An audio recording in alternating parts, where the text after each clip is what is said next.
So, der Tag 1 nach dem Anpaaren. Wir haben heute den 13. Februar, sonntags morgens. Wetter ist wieder top.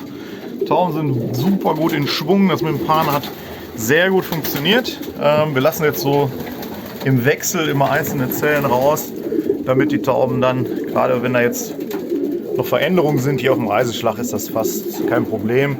Das heißt, wir möchten aber noch nicht alle zusammen rauslassen, weil es dann doch immer noch ziemliches Durcheinander gibt. Und deswegen machen wir jetzt so über Kreuz mal die eine oder andere Zelle auf, lassen die Tauben trinken und fressen. Und ja, ich denke mal, gerade hier bei den Reisetauben wird das morgen schon alles komplett funktionieren. Bei den Zuchttauben, weil wir den einen oder anderen ungepaart haben oder junge Tauben mit dabei haben, wird es ein bisschen länger dauern. Und ja, da gehen wir jetzt so im 2-Stunden-Rhythmus drauf, sperren das eine Paar wieder ein, lassen das andere Paar raus, damit die jetzt zellenfest werden und alle mal über den Tag dann auch Wasser und Futter zu sich nehmen. Und ja, hier auf dem Reiseschlag werden, denke ich, morgen alle Zellen schon aufgemacht. Ja, inwieweit sich hier jetzt schon die Paare gebildet haben, kann ich ehrlich gesagt noch nicht sagen. Das wird sich die nächsten Tage zeigen. Hier ist ordentlich Bewegung noch drauf. Wenn sie jetzt nicht gerade fressen, können sich jetzt in Ruhe ihre Zellen aussuchen. Und dann werden wir mal so Montag, Dienstag gucken, welche Paare sich da gebildet haben. Diesen Schlag hier werde ich vorrangig nutzen, um Eier vom Zuchtschlag umzulegen. Ich hoffe, dass das zeitlich passt. Dann würde ich hier eher Zuchttauben oder Eier der Zuchttauben ausbrüten lassen, damit die guten Paare auf den Zuchtschlag dann zeitnah ein zweites Mal legen und ich dann zumindest 4 Junge aus jedem Paar bekomme, also zumindest aus den Paaren, wo ich umlegen kann. So, dann geht es jetzt mal weiter mit Paar Nummer 8. Jetzt stelle ich jetzt mal die nächsten Paar vor. Und zwar hier der Vogel, auch wieder ein Sohn aus dem 240 von Manfred Meyerholz. In diesem Fall eine Tochter vom Guss gepaart. Also hier die Heeremannslinie an Röper gepaart. Dieser Vogel ist auch schon Vater vom RV-besten Vogel, der RV Steinheim. Ich glaube vor 2 oder vor 3 Jahren. So hat er mal damals ausgesehen, als ich den gekauft habe. Und daran gepaart wieder eines von den Albert Hendricks Weibchens. Hier also eine Halbschwester zur ersten Asttaube von Limburg. Hier die Mutter und auch der Vater ist in Linie gezüchtet. Nicht eine Halbschwester, sondern eine volle Schwester, sehe ich gerade. Denn das ist der Vater zur ersten Asttaube, Limburg 2018. Und eben in Linie auf den Super 36, den Zonchen Stammvogel, gezogen. Ja, hier haben wir die beiden. Wunderschönes Weibchen mit einer Blässe und der Vogel von Manfred Meyerholz, auch absoluter Topvogel. Ja. Also hier volle Schwester zur ersten Asttaube der Region Limburg. Ja, kommen wir zu Paar Nummer 9. Hier der Bazooka, eigentlich einer meiner Basisvögel, Sohn vom Stammpaar. Enormer Vogel, den zeige ich euch gleich. Fliegt selber 3-mal den ersten Konkurs, wird RV-beste Taube 2016. 3. Asttaube in dem Jahr. Eigentlich Paradetaube, die ich hier dabei habe. Direkter Bruder zum 991. Und gepaart hat er hier sein altes Stammweibchen mal wieder, die 1224 von Thomas Steckenbiller. Das ist eine Täubin, die habe ich von ihm mal zum Reisen bekommen mit einer Runde Junge. Und das hier war mit Abstand die beste, über Jahre mein bestes Reiseweibchen. Aber auch schon aus 2012. Von daher kommt sie auch so langsam in die Jahre. Aber die zeige ich euch auch mal gerade. So, hier sind die beiden. Der Bazooka. Wie gesagt, 3 erste Konkurse in seiner Karriere. Einmal auch in der Fluggemeinschaft gegen über 2000 Tauben. Gigantischer Vogel in der Hand, super. Aber leicht. Er ist also irgendwie immer rund, aber trotzdem nicht schwer in der Hand. Und das zeichnet diese Tauben eigentlich aus. Und die 1224, ja, braucht man nicht viel zu sagen. Ich glaube, in ihrer Karriere auch 3-mal vom Habicht verletzt nach Hause gekommen. Zeigt also diesen enormen Wiederkehrwillen. Und als er dann das 3. Mal wieder mit einer Verletzung kam, habe ich ihr dann als Geschenk quasi sie dann in den Zuchtschlag gesetzt. Letztes Jahr war sie am 991, der hat ja leider nicht befruchtet. Hatten sie das ganze Jahr über Freiflug und haben das ihr Rentnerdasein quasi genossen. Ja, als nächstes wieder eine Taube von Marco Hoffmann.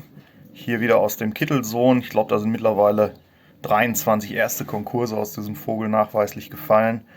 Hier ein Sohn gepaart an eine Tochter vom 241 von Leo Herremanns, Original Röper. Ja, viel besser geht's nicht. Das ist Paar Nummer 10, das ist eigentlich eines meiner Basispaare. Die haben schon erste Konkurse auch weiter vererbt. Hier, das ist der Kittelsohn. Den haben wir mal hier drin von Marco. Und gepaart natürlich eine Tochter von meinem Stammpaar, in diesem Fall die 400. Die beiden sind zum Beispiel die Eltern von der 568, die ja auch schon jährig den ersten Konkurs fliegt.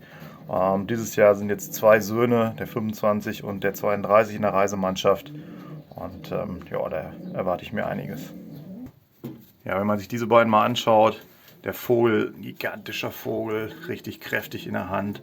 Und die 400, eine typische Vertreterin aus der Stammpaarlinie mit diesem Spliss am Auge. Ein bisschen dunkelblau, kommt auf die Mama raus. Ja, die beiden sorgen eigentlich jedes Jahr konstant für gute Nachzucht. Ich hatte letztes Jahr 4 Junge aus dieser Verpaarung und trotz dieses verkrachten Fluges, den wir hatten, sind 3 davon übergeblieben. Eine habe ich jetzt noch abgegeben, weil es einfach zu viele sind, aber ich glaube, da kann man jedes Jahr 1, 2 sehr gute raus erwarten aus diesen beiden. So, Paar Nummer 11, eigentlich ein weiteres Basispaar kann man sagen. Den Bruder habt ihr eben schon mal gesehen. Hier jetzt der 1948, direkt von der SG Mattis, aus den 1098 gezogen. Topflieger, mal Topfliegerin und gepaart das Ganze hier wieder an eine Meierholztaube. In diesem Fall eine Tochter aus Heinrich mal 239, wohl mit das beste Zuchtpaar, was Manfred gerade so bei sich sitzen hat. Aus dieser Verpaarung, so wie sie hier gepaart sind, der 1098 ist übrigens auch noch ein Halbbruder zu der Corvette von Marco Mattis. Aus diesem Paar ziehe ich aktuell 3 erste Konkurse, 7 zweite Konkurse und ich glaube noch 20 bis zum 10. Also hier kommt absolute Spitze raus und die beiden zeige ich euch auch mal gerade. So, hier sind die beiden. Wie ihr seht, klasse blauer Vogel. Ich habe ihn mal irgendwann als Weibchen gekauft und wurde dann aber doch relativ schnell klar, dass es kein Weibchen ist. Und hier die Täubin von Manfred, auch eine super starke Täubin.